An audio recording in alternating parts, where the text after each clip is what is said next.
کھلایا ہے، اس کے بعد ہم سے ہم بستری بھی کیے،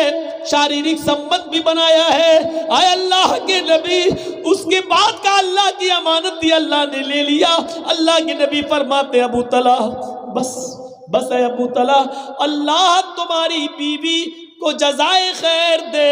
اللہ اس کو اچھا بدلہ دے، اور تم دونوں نے آج رات میں جو مجامعت کی، جو ہم بستری کی ہے، اللہ اس میں برکت عطا فرمائے، اللہ اس میں برکت عطا فرمائے، اللہ اس میں برکت دے۔ اسی دن کی مجامعت اور ہم بستری سے حضرت ام سلیم کو حمل ٹھہرا ہے، اسی ام سلیم کو حمل ٹھہرا ہے، اور اسی ابو طلحہ کو ام سلیم سے اسی دن حمل ٹھہرا ہے، اور پھر 9 مہینے کے بعد بچہ پیدا ہوتا ہے۔ اس بچے کا نام انس رکھا جاتا ہے، اس بچے کا نام انس رکھا جاتا ہے۔ اللہ کے نبی جب اس بچے کو، جب یہ بچہ پیدا ہوا تو سب سے پہلے اللہ کے نبی نے کھجور اپنے منہ میں چبایا، اور چبایا ہوا کھجور نکالا اور اپنی انگلی سے نکال کر حضرت انس کے منہ میں ڈالا اور دعا کی، اے اللہ حضرت انس کے مال میں اور اس کی اولاد میں برکت عطا فرما، اس کی اولاد میں برکت عطا فرما، ان کے مال میں اور ان کی اولاد میں برکت عطا فرما۔ یہ انس ہی تھے جنہوں نے 10 سال جناب محمد رسول اللہ کی خدمت کی ہے، یہ انس ہی تھے، آگے چل کر یہ بڑے امیر بنے، اللہ نے ان کی دولت میں بھی اضافہ کیا اور ان کے بچوں کی تعداد میں بھی اضافہ ہوا ہے۔ مدینے میں اکثر بچوں کی تعداد انہی کی نظر آتی تھی، سب سے زیادہ بچے انہی کے نظر آتے تھے۔ یہ دعا کا اثر تھا جناب محمد رسول اللہ صلی اللہ علیہ وسلم کی دعا کا۔ کہنا یہ چاہتا ہوں کہ اس واقعے کو دیکھیے کہ پہلے زمانے کی عورتیں بچے کے انتقال کے بعد بھی میک اپ اپنے شوہر کے لیے کر رہی ہیں، بن ٹھن کر اپنے شوہر کے لیے رہ رہی ہیں، اپنے شوہر کو سکون پہنچا رہی ہیں، یہاں تک کہ رات میں شوہر نے جب میک اپ میں اور خوشبو میں اپنی بیوی کو دیکھا تو وہ بھی اپنے آپ کو روک نہ سکے اور انہوں نے ان سے ہم بستری بھی کی، اور اس ہم بستری پر برکت کی دعا جناب محمد رسول اللہ صلی اللہ علیہ وسلم نے کی کہ اللہ اس رات میں تمہیں کوئی برکت عطا فرمائے۔ پھر حضرت انس پیدا ہوتے ہیں، پھر انس کے منہ میں بھی سب سے پہلے لقمہ لعاب دہن جناب محمد رسول اللہ کا جاتا ہے۔ میرے پیارے ساتھیوں، پھر انس کے مال و دولت، مال و اولاد میں برکت کی دعا بھی اللہ کے نبی کرتے ہیں۔ تو یہ اس زمانے میں یہ حال تھا، وَلَا تَوْقَنَّ وَالِدَيْكَ وَإِنْ أَمَرَاكَ أَن تَخْرُجَ مِنْ أَهْلِكَ وَمَالِكَ، اپنے والدین کی نافرمانی مت کرنا، اگرچہ وہ دونوں تمہیں حکم دیں کہ ان کے گھر سے نکل جاؤ، اپنے بیوی بچوں کو چھوڑ دو، مال و دولت کو چھوڑ دو، تب بھی ان کی نافرمانی مت کرنا۔ وَلَا تَتْرُكَنَّ صَلَاةً مَكْتُوبَةً مُتَعَمِّدًا، فرض نماز کبھی بھی قصداً جان بوجھ کر مت چھوڑنا۔ فَإِنَّ مَن تَرَكَ صَلَاةً مَكْتُوبَةً مُتَعَمِّدًا فَقَدْ بَرِئَتْ مِنْهُ ذِمَّةُ اللَّهِ، جو فرض نماز قصداً جان بوجھ کر چھوڑ دیتا ہے اللہ کی ذمہ داری اس کے اوپر سے ہٹ جاتی ہے۔ جب نمازی نماز نہ پڑھے اور فرض نمازوں کا جنازہ نکلتا رہے تو اللہ کی اس کے اوپر کوئی ذمہ داری نہیں ہے، مرے کٹے کچھ بھی ہو پھر اللہ کی کوئی ذمہ داری اس کے اوپر نہیں رہی ہے۔ فقط بریت منہ ذمۃ اللہ، اللہ کے ذمے سے وہ آدمی نکل گیا ہے جو فرض نماز کی پابندی نہیں کرتا ہے۔ اور چوتھی چیز بتائی، ولا تشربن خمرا فانہ رأس کل ذنب، اور سنو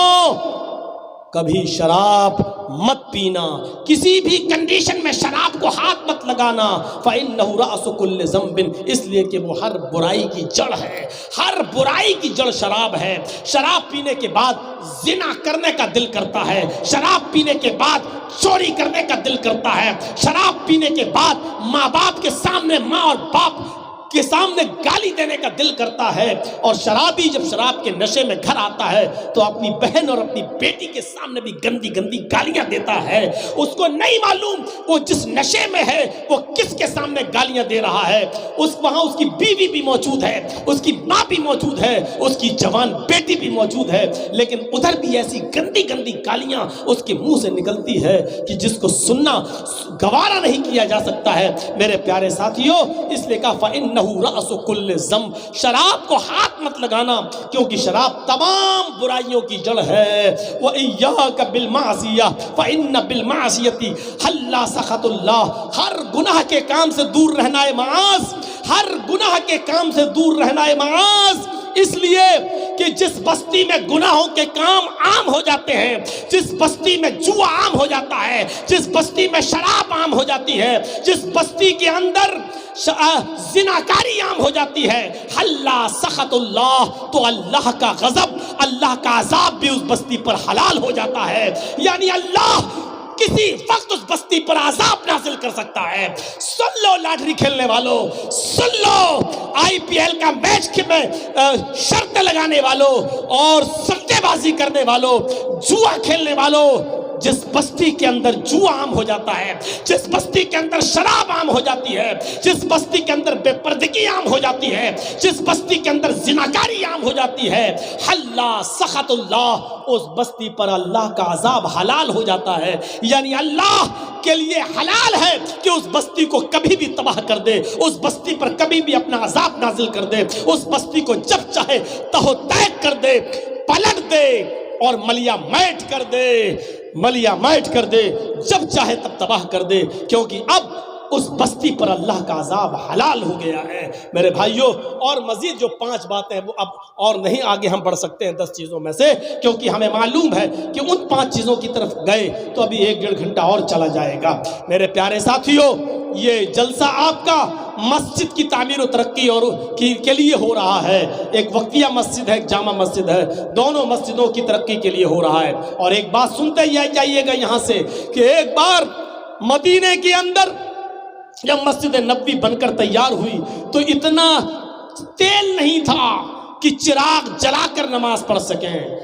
2-3 مہینے تک اندھیرے میں نماز ہوتی رہی۔ مسجد نبوی بننے کے بعد فجر کی نماز میں اندھیرا رہتا تھا، مغرب کی نماز میں اندھیرا رہتا تھا، عشاء کی نماز میں اندھیرا رہتا تھا، اس لیے کہ کسی کے پاس اتنا تیل نہیں تھا کہ وہ چراغ جلا سکیں،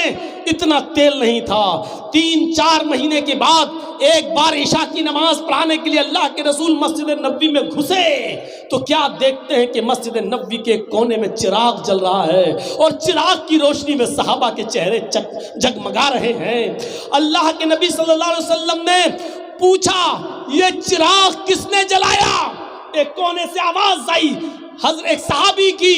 حضرت تمیم داری کی، کہ اللہ کے رسول ہم نے جلایا ہے، ہمارے پاس ایکسٹرا کچھ تیل تھا وہ میں لایا اور اس تیل سے چراغ جلایا ہے میں نے۔ اے اللہ کے رسول، آج کے بعد مغرب اور عشاء اور فجر کی نماز میں اس مسجد میں چراغ جلے گا اور تیل کی ذمہ داری میری ہے، وہ تیل میں لا کر دوں گا۔ اللہ کے نبی نے نماز پڑھائی، نماز پڑھانے کے بعد تمیم داری نے پوچھا، اے اللہ کے نبی کیا کوئی غلط تو نہیں کیا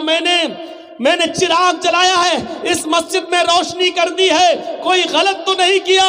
اللہ کے رسول نے نماز پڑھانے کے بعد کھڑے ہو کر حضرت تمیم داری کو اپنے سینے سے لگایا اور گلے سے لگانے کے بعد کہا، قد نورت الاسلام، اے تمیم،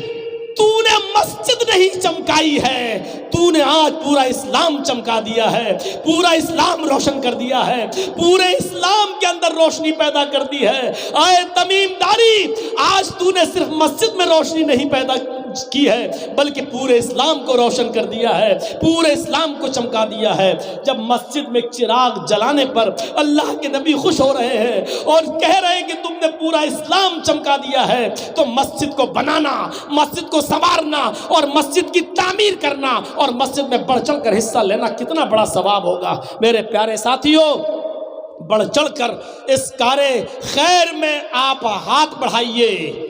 میں 10 منٹ اس اسٹیج پر بیٹھوں گا، اس کرسی پر بیٹھوں گا، آپ سے میری گزارش ہے، آپ نے اور لوگوں کے ہاتھ میں جو دیا ہے، اس مسجد کے لیے میرے ہاتھ میں آپ کیا دیتے ہیں، مجھ سے کتنی محبت ہے۔ حضرت تمیم داری والی روایت سننے کے بعد آپ کے دل میں کتنا ایمان پیدا ہوتا ہے اور آپ کتنا اس مسجد کی تعمیر و ترقی میں بڑھ چڑھ کر حصہ لیتے ہیں، یہ آج مجھے دیکھنا ہے۔ میرے بھائیوں، ہم یہ بھی دیکھتے ہیں کہ آپ اتنی محبتوں سے مجھے بلاتے ہو، آج میری بات کتنی رکھتے ہیں آپ، اور میری بات کا کتنا سمان دیتے ہیں آپ میری بات کو، یہ بھی آج ہم آپ کو آزمائیں گے اور دیکھیں گے۔ اللہ تعالیٰ سے دعا ہے کہ بار الہ اس مسجد کے کام میں بڑھ چڑھ کر حصہ لینے والوں کو اے اللہ تو اجر عظیم عطا فرما، ان کو اجر عظیم سے نوازے۔ میرے بھائیوں، پھر ہم آپ سے گزارش کرتے ہیں کہ معاشرے کی اصلاح کریے اور ان تمام برائیوں کو اپنے معاشرے سے دور کریے۔ ہماری ماں بہنیں پردے کی پابندی کریں، جوا، سٹا، شراب نوشی اور یہ ساری چیزوں سے اپنے سماج کو صاف کریے اور دینی ماحول پیدا کریے، اور اللہ رب العالمین